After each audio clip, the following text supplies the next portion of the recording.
Hi guys, what is up? Welcome back to my channel, and if you're new here, welcome. My name is Victoria and I am a 22-year-old woman of transgender experience, and I make mostly LGBT content here on YouTube. If that's your thing, hit that subscribe button down below so you never miss out on a new upload every single Wednesday. Today's video is a little more emotional, so be sure to grab a snack. I'm doing a little bit more of a natural look. I mean, natural for me. I have full eyelashes and red lipstick on, but I think it's real cute. So today's video is going to be a little more emotional, so be prepared. I've just been dealing with a little bit of insecurity and I felt like I should share with you. So if you're interested in learning all about the different struggles faced by transgender women, keep on watching.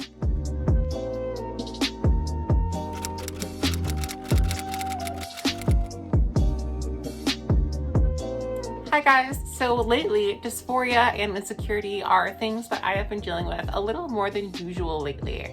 And so I figured I would make this video because surely I'm not the only person feeling this way. So if you are a trans person watching, maybe this video will make you feel a little less alone. If you're not transgender and watching this, maybe this will give you sort of an insight to what it's like to be inside a trans person's head. Speaking of dysphoria, really quickly, I just want to show you how smooth my underarms are. Like, do you see that? Body hair has always been a huge source of dysphoria for me, and shaving it and getting stubbly and like coarse would just make it feel worse. So you guys know I've been working with that at-home IPL laser company, Catch Beauty, and like those are my results. It's incredible. I've talked about their product so much, but ever since using it, I feel so much more at home in my own body. Like, I'm soft, I'm smooth, and I don't look like a caveman, so that's pretty cool. If you're interested in trying out their product, I'll leave a link in my description. Please feel free to go check it out. I would highly recommend it. Okay, so I am not gonna list out every single one of the makeup products that I'm using because I want this to be more like a discussion. You know what I mean? Like more of like me telling you my experience and the experiences of a lot of other trans people. So if you are interested, I will leave them all in the description box down below so you can go check it out.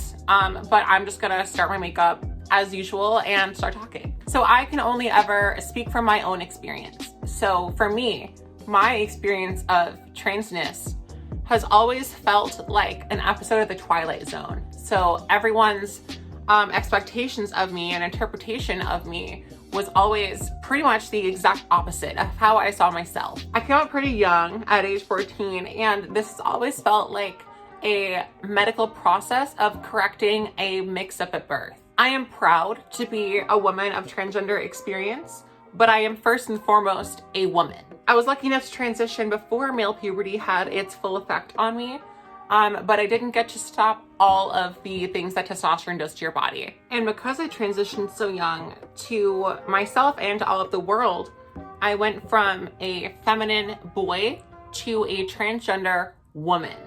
And just like that, I had all of the expectations that are traditionally placed on grown trans folks placed on me at 14. Now, in a lot of areas, if not most, trans women are seen as a fetish or as sex workers because that has been the job that we have been historically pushed into for survival by society. And because of this, the image that society creates for transgender people is either one of a man in a dress or a hyper feminine, hypersexual woman. Now, mind you, I transitioned at 14. So while yes, I was a fast kid and I was always flirting with people and getting into trouble, I was still just that. I was a kid. And these expectations of not only meeting but exceeding the standards of beauty for cis women were then placed on me. And I went from people hardly ever noticing me, people looking right past me, to getting reactions anywhere from people pretending to throw up when I walked by, or boys and grown men asking to get in relationships with me even at age 14, simply for the fact that I was transgender. But let's talk about beauty standards. So women, cis women, are subjected every single day from the media of images of these beautiful, curvy, perfect women that are near impossible, if not completely impossible, to achieve. Now, this is harmful and dangerous, but we buy into it anyway. Now, imagine this same image of femininity and womanhood inflated with bigger breasts, bigger hips, a tinier waist. And imagine you're starting out at a disadvantage. This is what it's like to exist as a trans woman, and especially for a trans woman like me who is in the public eye a lot. These pressures in part come from outside of our community, you know, so cisgender people criticizing and policing trans bodies to fit their idea of normal and to fit their mold of binary male and female. However, a large portion of this pressure comes from within our own community and within our own minds. Trans women seem to always be in competition with each other. Maybe it comes from ballroom, maybe it comes from walking realness categories, but we always seem to be in competition to see who's the realist, who looks the most cisgender, who passes the best, who has the bigger body. But how easily we forget that we are all the same. No matter how beautiful you look, no matter how many procedures you get done, there's nothing that can erase the trans from you. And we have to remember that it's us against society. We are on the bottom of that totem pole. Even the gays at Stonewall didn't want anything to do with the trans people, especially trans women of color, calling us drag queens, calling us freaks, when we're just trying to live our life. And in fact, trans women are the people that made the most strides for the gay community. So it's already so hard for us out here. So why are we pushing each other even to death sometimes? I was talking to a friend once, an older trans woman, and she said something that I actually super resonated with. So I was telling her about how I was thinking about getting my face done. I wanted a whole new face. I wanted, you know, my hairline lowered, my brow shaved, my forehead shaved down with an implant, and I wanted my nose done, lip lift, jaw, chin, everything. I wanted my whole mug completely redone. She kind of chuckled and she said, you know, there are so many girls, especially the younger girls, that are so naturally beautiful that may pass in day-to-day life or may even be exceptionally beautiful in day-to-day life. And until they change something with surgery, they aren't satisfied, because to us, we are looking in the mirror and seeing that same body, that same face.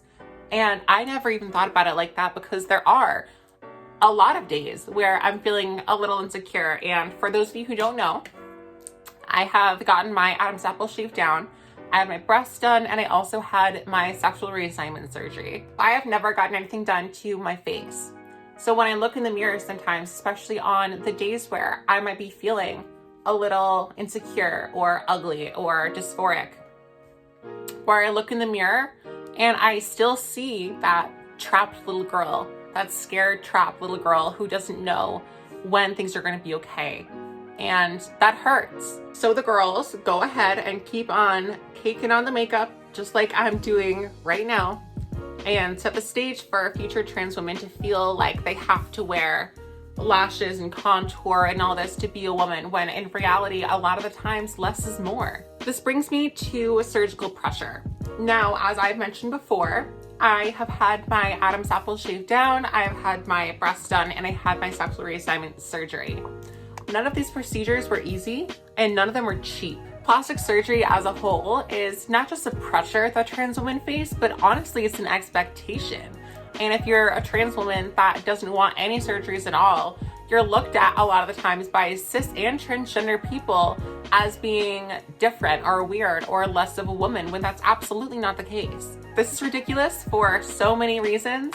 First of all, unless you are about to have sex with somebody, it should not and does not matter what is between their legs. For as much as you know, every single person whose genitals you haven't seen could be smooth like a Ken doll down there. You don't know, maybe everyone has octopus tentacles and shit. Second, passing or not passing is not a matter of wanting it enough or effort. It's honestly a lot of times a class indicator. Of course, there are some people that are born a little more naturally androgynous, or maybe hormones are working really, really well on you, and that's great for you.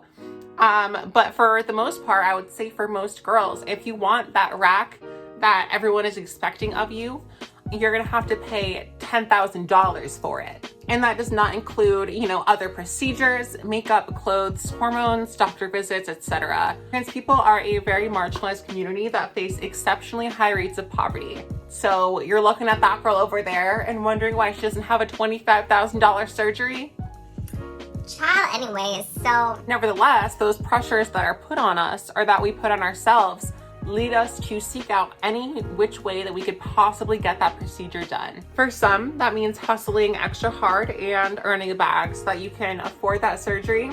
For others, that means going under the table and getting illegal procedures. I don't feel like most people understand how severe dysphoria affects some people. So, for example, trans women for decades and decades have been getting pumped or illegally injected with silicone and dying from it. Girls are going to hotel rooms and apartments to meet up with someone that they don't know that isn't licensed to pump them full of illegal silicone or mineral oil or fix-a-flat or whatever it might be, just to get a curvier body. And even though there are still so many complications and deaths associated with it, there are still so many girls that are getting it done or thinking about getting it done, myself included, as well as a lot of your favorite influencers, no shade, that are still getting it done. The pressure to have this like crazy Coke bottle fertility goddess body is way too much even for cis women, let alone for someone like me who is built like a damn door. For example, I actually had to unfollow Nikita Dragon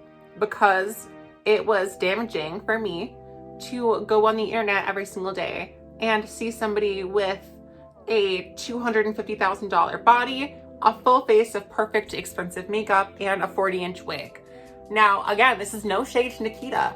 This is no shade. I love her. I think she's a great person. I think she looks amazing. If anything, I'm just saying that I'm envious of how great she looks. What I'm saying is I was putting the pressure on myself because I saw her body and I started hating my own because I didn't actually look like that when even she doesn't actually look like that. I'm gonna do my brows off camera and come back. Boom, now I have eyebrows. We can talk about social, romantic, and dating pressures. When you're in a room full of cis people and they don't know that you're trans, there is so much pressure on us to not let that slip. And if someone does find out that we're trans, a lot of the times it can just feel like everything you've ever worked for in your whole life was for nothing because they found out that you're trans, or your tea was spilled or you were clocked. On the other hand, if you're in a room full of people that do know that you're transgender, it can feel like the pressure is really on to be either extra normal and boring so that they don't think that you're any kind of special anything just because you're trans, or that you will try to be a little extra loud and try to command the room like, baby, It's tough because a lot of trans people face a lot of social ambiguity when they begin their transition. For me, I know that I didn't feel totally at home when I was all around just cis straight people. So I figured I should steer a little more towards the gay community. And when I got there, I still didn't feel totally accepted or totally at home with them. And as a young person, it just felt like I had nobody that would ever understand me.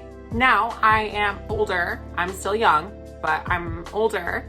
And I have met other trans women just like myself, and I found a great support system of friends and family from all different walks of life, which is how it should be. When it comes to dating and sex, trans women are generally expected to be extra promiscuous, and this may or may not apply to you, but keep it in mind because the men that approach us certainly do keep it in mind, and that is why they feel a lot of men for some reason feel that they can say whatever they want to trans women, or that they don't have to talk to trans women like a human being. I cannot begin to tell you how many times I've been in a situation where I was uncomfortable doing something, and because I was trans, they either didn't care or I was too afraid to speak up because of the idea that trans women should be grateful and take whatever love they should get. When it comes to pressures that trans women face in the dating world,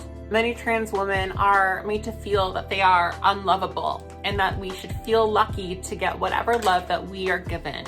And unfortunately, a lot of men know this and they prey on our insecurity. If you're watching this and you're in a bad relationship, you are with a man who doesn't want to be seen in public with you, just know he's a bum, and there are plenty of men out there who will love you for you and will be proud to be with you and seen in public with you. I have been passed around by so many scumbags, I'm not gonna lie. And I am so happy that I have the partner that I do now, who loves me whether I'm trans or not, is proud to be seen with me and treats me with dignity and respect. So hold out for one of those guys. I promise they do exist, and you will find someone who loves you for you. Do not let these bummy guys get away with bagging these dolls from the low. All right, guys, that wraps up today's Get Ready With Me video. If you're trans watching this might not have been the most uplifting video, but hopefully it made you feel a little less alone. And if you are not trans and you're watching this, I hope this video helped to educate you and help you understand some of the challenges and adversities that trans women face every single day. Before I leave, I want to say two things. So first of all, of course, I am speaking only from my own experience. I cannot speak for a trans woman who is from another country. I can't speak for a trans woman of color. I can't speak for a disabled trans woman or even another trans woman that looks and acts exactly like me. This may or may not align with you, and that's fine. Second of all, I just want to say that this is only the tip of the iceberg of challenges that transgender women face every single day. In countries all around the world, including my country of the United States, trans women are being murdered in the streets, beaten beyond recognition, kicked out of family homes, denied jobs and housing simply for the fact of being transgender. This video covers more of these superficial struggles that we face as trans women, but if you are interested in learning about how you can help the community and learn more, I would highly suggest that you check out the Marsha P. Johnson Institute. The Marsha P. Johnson Institute is a trans-run organization that seeks to defend and protect the rights of Black transgender people through advocating, through organizing, and through transformational leadership. If you're interested, I will link them down in the description box below.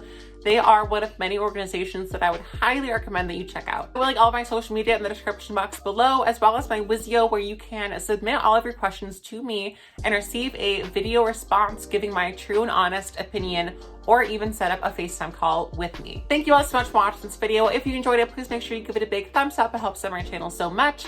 Make sure you hit that subscribe button so you never miss out on a new video every single Wednesday. Until I see you next week, thank you so much. I love you. Bye.